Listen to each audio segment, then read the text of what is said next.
یہ ہیں بدلو کی نشریات۔ میں سلام پیش کرتا ہوں شہدائے کارساز کو، سلام پیش کرتا ہوں دنیا کے وہ تمام شہداء کو جنہوں نے اپنے مادر وطن اور نظریات کے لیے جدوجہد کی اور شہید ہوئے۔ میں چیئرمین بلاول بھٹو زرداری صاحب کے انتہائی مشکور ہوں کہ انہوں نے اے پی ڈی ایم کی مہمان نوازی کی۔ میں سب سے پہلے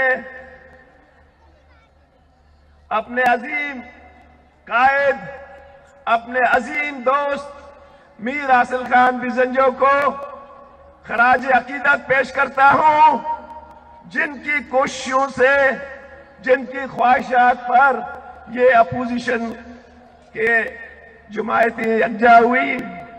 دوستو، میر حاصل خان کی جدوجہد کی بنیاد ایک ایسے وفاق پر تھی جہاں پہ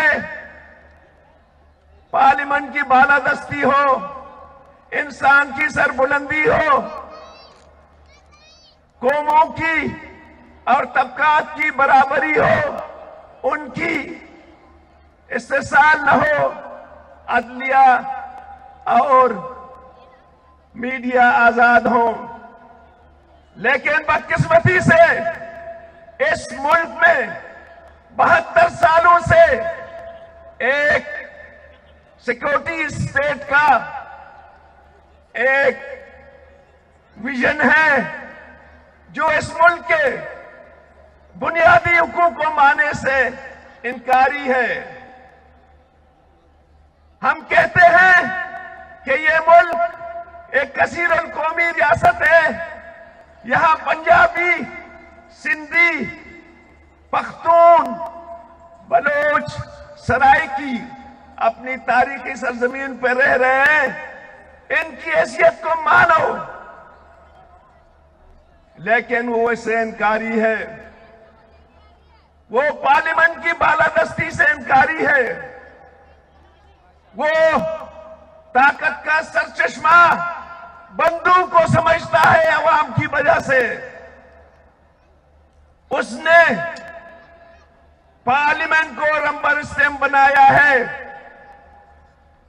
میڈیا اور عدلیہ مقید بنا کے رکھ دیے ہیں۔ جب اس مائنڈ سیٹ کو کہو گے کہ بھائی ریاست اس طرح نہیں چلتے، بلوچستان میں اب تک 5 آپریشن آپ کر چکے ہیں، وزیرستان میں آپ کیا کر رہے ہیں، پختونخوا صوبے میں آپ نے کیا کیا؟ ایک ڈکٹیٹر مشرف نے جو آگ بلوچستان میں لگا دی، اس میں ہزاروں نوجوان جل گئے، اور ہمارا سفید ریش قائد نواب اکبر بگٹی کو پہلے اس کے گھر پہ حملہ کی، جب اس نے پہاڑوں پہ پناہ لی تو وہاں پہ اس کو جا کر شہید کیا۔ شیم!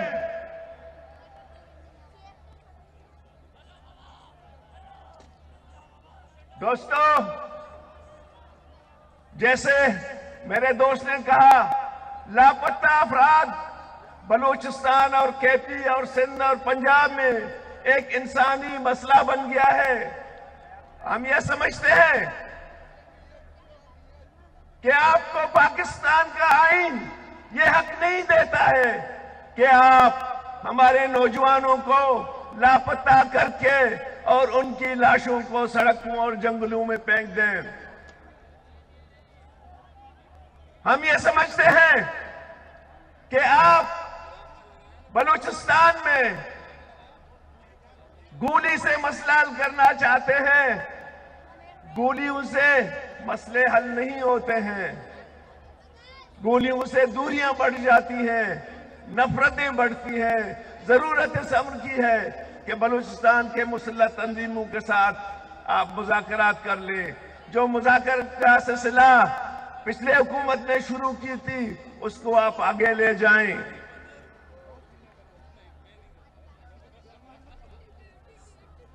میں اپنے قائدین کے حوالے سے ان کی خدمت میں عرض کرنا چاہتا ہوں کہ پنجاب حکومت نے پچھلے پنجاب حکومت نے میاں شہباز شریف اور نواز شریف نے تمام پنجاب کی یونیورسٹیوں میں بلوچستان کے لڑکوں کے لیے کوٹا رکھے تھے اور ان کے اخراجات پنجاب حکومت دے رہا تھا. لیکن موجودہ سلیکٹ حکومت نے تمام بلوچستان کے نوجوانوں کو یونیورسٹیوں سے نکالا. یہ باعث شرم ہے کہ آپ ہمارے بچوں کو یونیورسٹی سے نکالیں. اور ہم یہ سمجھتے ہیں کہ جو لانگ مارچ کر رہے ہیں ملتان سے شروع ہو کے تاحال ان کی لانگ مارچ جاری ہے. اگر حکومت نے اپنی یہ فیصلہ تبدیل نہیں کی تو اس لانگ مارچ کو مزید تقویت دیں گے.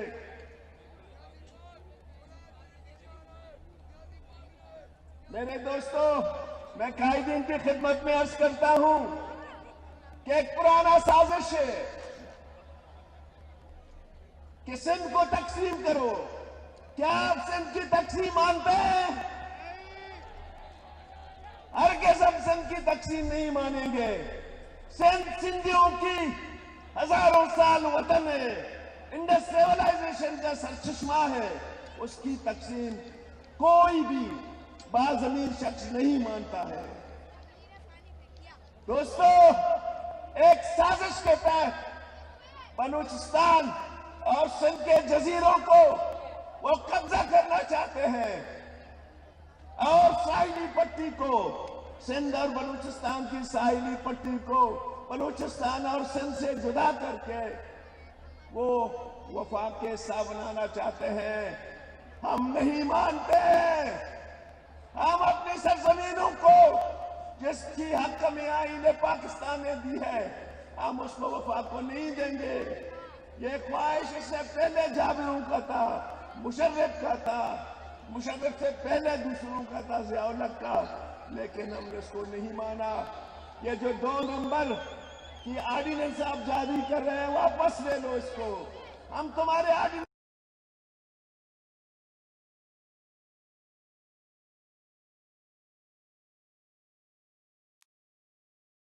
کے دوستوں کے ساتھ مل کے وہ تحریک چلائیں گے جو ایوب خان کی تحریک کا بھول جائیں گے. ہم سندھ کے مچیروں کی، سیاسی کارکنوں کی، یہاں کے محنت کش طبقے کی، بلوچستان کے ماہی گیروں کی، یہ ساحل جو صدیوں سے ہمارے تاریخ کے حصے ہیں، یہ ہم کسی صورت میں وفاق کو نہیں دیں گے. دوستو، یہاں پہ اس سے پہلے 37 سالوں میں لوگوں نے لوٹا، 50% چائنا کو دیا، 48% فیڈرل گورنمنٹ دی، صرف 2% بلوچستان کو دیا. اور اس کے ساتھ سوئی گیس تمام پاکستان کو سستی انرجی دی، لیکن ڈیرہ بگٹی ابھی تک سوئی سے محروم ہے. باقی بلوچستان کو تو چھوڑو. دوستو، اس وقت پاکستان کے اگر اسٹیٹسٹک آپ دیکھیں، پاکستان کے تمام ضلعوں میں ڈیرہ بگٹی جو کروڑوں روپے اس وقت OGDCL پاکستان کے سب سے بڑے منافع خور ادارے بن گئے، وہ سب سے زیادہ پسماندہ ڈسٹرکٹ ہے. آج ہمارے ساتھ کیا ڈاکہ ہو رہا ہے؟ سی پیک کیمپ چینجر ہے. گوادر پورٹ ایک ڈکٹیٹر نے ایک معاہدہ کر کے 53% چائنا کو دیا، 7% وفاق کے پاس ہے اور گوادر کے بلوچوں کے پاس ٹکا نہیں ہے. ہم نہیں مانتے ہیں آپ کی اس ایگریمنٹ کو. گوادر ہوگا تو بلوچ اور بلوچستان کا ہوگا. آپ ہمیں ہمارے زمینوں کو لے جا رہے ہو, ہمیں مناٹی میں تبدیل کرنے کی آپ سوچ رہے ہو, اور ہمارا سی پیک کے نام سی پیک میں کیا کیا ہے؟ اب تک تو دہلی کا کام نہیں کیا ہے. وہاں پہ ماسوا ایئرپورٹ بن رہا ہے, پتہ نہیں کون بنا رہا ہے. ہمیں چاہیے کہ ہم پاکستان کے قوموں کے وسائل, پنجاب کے وسائل, پختونوں کے وسائل, سندھیوں کے وسائل, بلوچوں کے وسائل, یہ تمام ان کی فیڈریٹنگ یونٹوں کے حق ہے. آج بڑی مشکل سے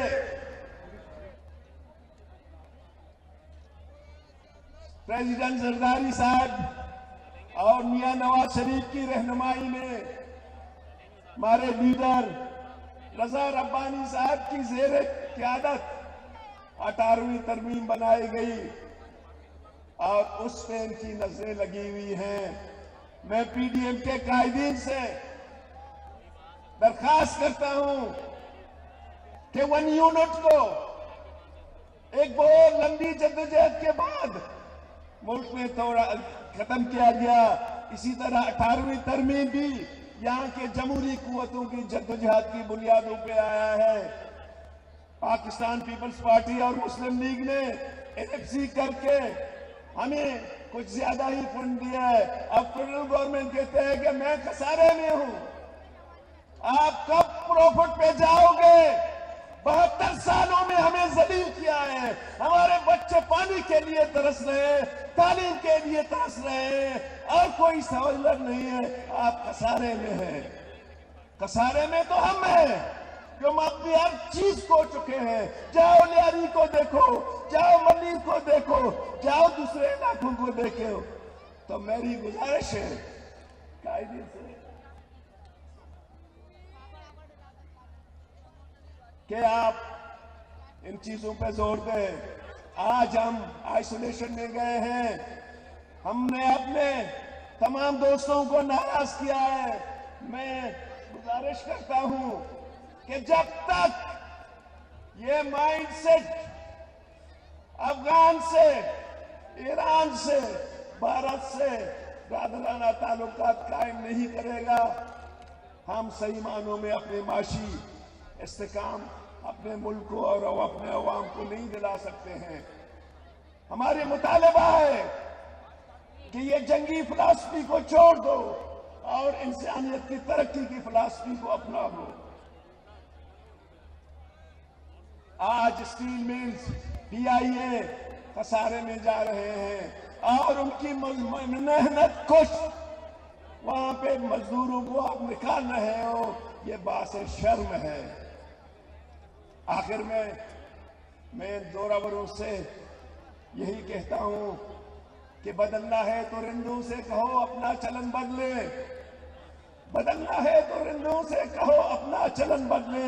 فقط ساقی بدلنے سے میخانے نہ بدلیں گے. شکریہ.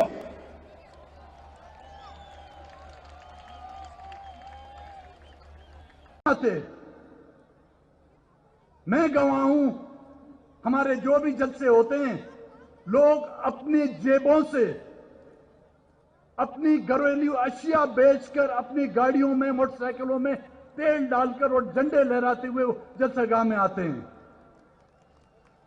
بھوکے پیٹ پر پتھر باندھ کر یہ جب آتے ہیں, ان کو محبت ہے اس سرزمین سے, اس دھرتی سے. اس کے مقابلے میں نہ قیمہ نان ہے, نہ آپ کا پاپا جان کا پیزا جو ہے اس کی مقابلے میں آ سکتا ہے. کیا یہ ملک ان کے لیے بنایا گیا ہے جنہوں نے آسٹریلیا میں جزیرے خریدے ہیں؟ کیا یہ ملک ان کے لیے بنایا گیا ہے جو بیرون ملک انہوں نے جو ہے پاکستان کے نام پر ڈالر کما کر پاکستان کو افغانستان کی جنگ میں دھکیل کر کسی اور کی جنگ کو جو ہے اپناتے ہوئے انہوں نے بیرون ملک اپنے بینک اکاؤنٹ جمع کرائے؟ یہ ان کے لیے بنایا گیا ہے. اگر یہ ملک ان کے لیے بنایا گیا ہے تو کم سے کم ہمیں اس وقت کہا جاتا، لیکن نہیں، یہ ملک بنایا گیا ہے آپ لوگوں کے لیے، یہ ملک بنایا گیا ہے ان بچوں کے لیے جن کے پیروں میں جوتیاں نہیں، یہ ملک ان ماؤں بہنوں کے لیے بنایا گیا ہے جن کے سر پر ابھی تک دوپٹے نہیں ہیں، یہ ملک ان بزرگوں کے لیے بنایا گیا ہے جن کی پگڑیاں جو ہیں تار تار کیے گئی ہیں۔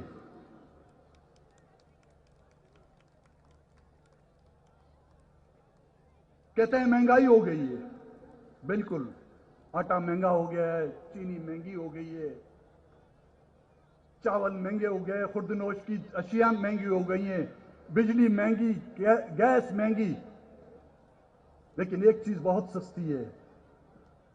اس ریاست پاکستان میں جو ایک چیز بہت سستی آج کل بک رہی ہے وہ ہے انسان کا خون۔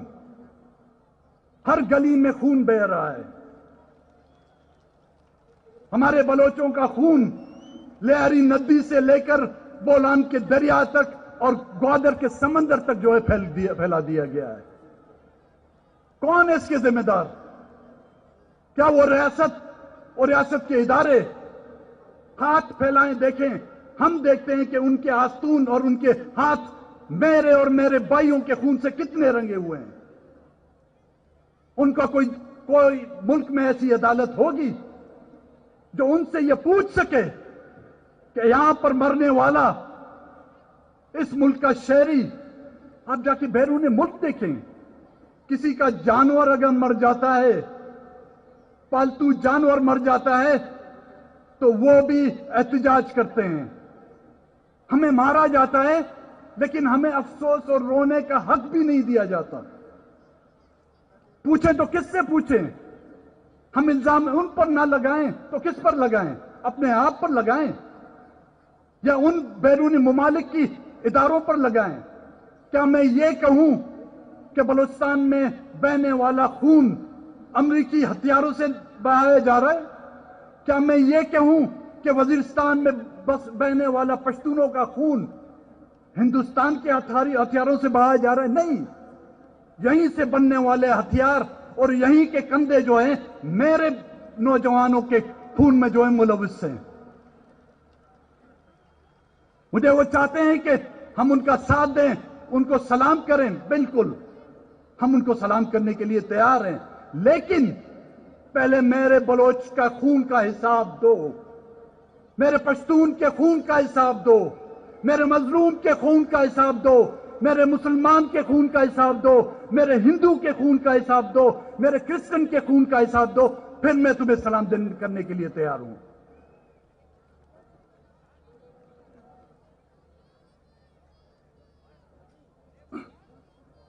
میں تھوڑی سیر کر رہا ہوں آپ کو بلوچستان کی، کیونکہ میڈیا تو آپ کو کچھ دکھاتا نہیں ہے۔ وسائل جو تھے ہمارے، جس طرح خان صاحب نے کہا، لوٹ کے گیس کو لوٹ کے اس کی جو ہے تیز کر دی، سندک کو لوٹ کر جو ہے آدھے خود کھا گئے، آدھے چائنیز کو کھلا دیا۔ اب ریکوڈیک ساحل، ہم ساحل کو بچانے کے لیے جدوجہد کر رہے تھے، اب سندھ اور بلوچستان کے جزیروں پر جو ہے وہ قبضہ کر رہے ہیں۔ آپ کے اس عمل سے لگ رہا ہے آپ ایک فیڈریشن نہیں، آپ ایک قبضہ گیر ہیں جو ملک کے مختلف وسائل پر، ان کی سرزمین پر جو ہے قبضہ کر رہی تھی اور کر رہی ہے۔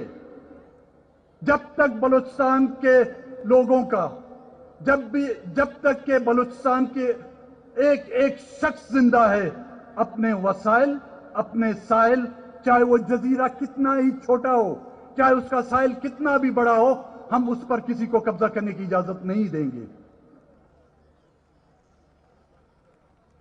ریکوڈیک بن رہا ہے، اس کی بولیاں لگ رہی ہیں، سی پیک کے نام پر ہمیں دیا کیا گیا؟ آج بھی گوادر کے لوگ، میرے ساتھ گوادر کا ایم پی اے بیٹھا ہوا ہے، گوادر کے لوگ پینے کے پانی کے لیے محتاج ہیں۔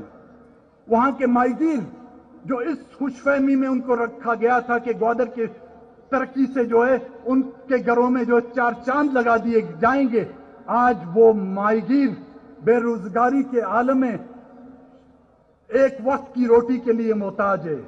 جب بھی وہ سمندر جانا چاہتا ہے تو وہاں سے میجر صاحب کی پرچی ہو اس کے پاس, پھر وہ سمندر میں شکار کے لیے جا سکتا ہے.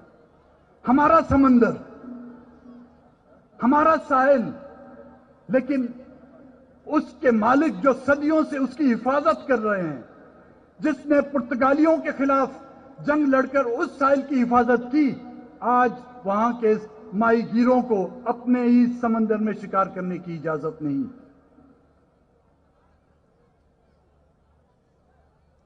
سیاسی استحصال کے ساتھ ساتھ معاشی استحصال, اور اب کئی عرصے سے جو ہے ہماری نسل کشی شروع ہو رہی ہے, ہو گئی ہے.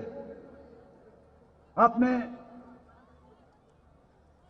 جرمنوں کے زمانے میں سنا ہوگا کہ اجتماعی قبریں. بلوچستان وہ بدبخت علاقہ ہے اس خطے میں, ایشیا میں, جہاں پر آپ کو اجتماعی قبریں ملیں گی. بلوچستان وہ علاقہ ہے جس میں حیات بلوچ, جو ایک کراچی یونیورسٹی کا اسٹوڈنٹ تھا, اس کو ایف سی کے اہلکاروں نے اس کے ماں اور باپ کے سامنے گرفتار کیا.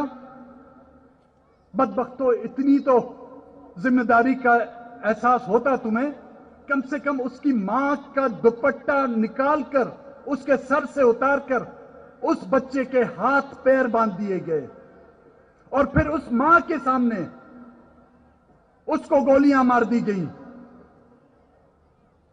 یہ ظلم آپ نے کشمیر میں سنے ہوں گے, آپ نے فلسطین میں سنے ہوں گے, لیکن میں آپ کو حقیقتاً یہ بلوچستان کے قصے سنا رہا ہوں. ہماری مائیں بہنیں جب ان کو پتا چلتا ہے کہ کوئٹے کے اسپتال میں ایک مسخ شدہ لاش لائی گئی ہے, یہ یہاں سے بسوں میں کرایہ کر کے جب وہاں پر پہنچتی ہیں, اپنے لخت جگر کا چہرہ وہ نہیں پہچان سکتی. اس کی پہچان اس کے جوتوں سے کرتی ہے,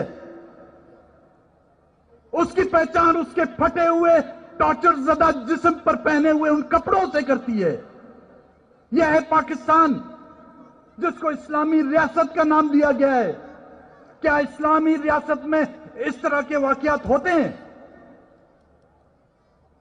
ہمیں تو اس حد تک پہنچایا گیا, لیکن برداشت کی بھی حد ہوتی ہے. لیکن پھر بھی ہم جمہوریت کا علم تھامے ہوئے ہیں. لیکن میں پھر آج یہ کہوں گا, آج کوئٹے میں جب آپ آئیں گے, ہم آپ کو دکھائیں گے کہ کئی سالوں سے بیٹھے ہوئے مسنگ پرسن کے وہ لاحقین احتجاج کر رہے ہیں, کوئی ان کا پوچھنے والا نہیں. ہم آپ کو دکھائیں گے وہ لانگ مارچ کوئٹے سے کراچی, کراچی سے لے کر انہوں نے اسلام آباد تک لانگ مارچ کیا, کوئی ان کی سنوائی نہیں ہوئی. آج کے دن تعلیم کے حصول کے لیے ملتان سے لاہور تک جو ہے ہمارے نوجوان پیدل مارچ کر رہے ہیں, کوئی ان کو پوچھنے والا نہیں. ہاں بالکل ہم جمہوریت کے حامی ہیں, ہم چاہتے ہیں اس ملک میں جمہوریت آئے, لیکن وہ جمہوریت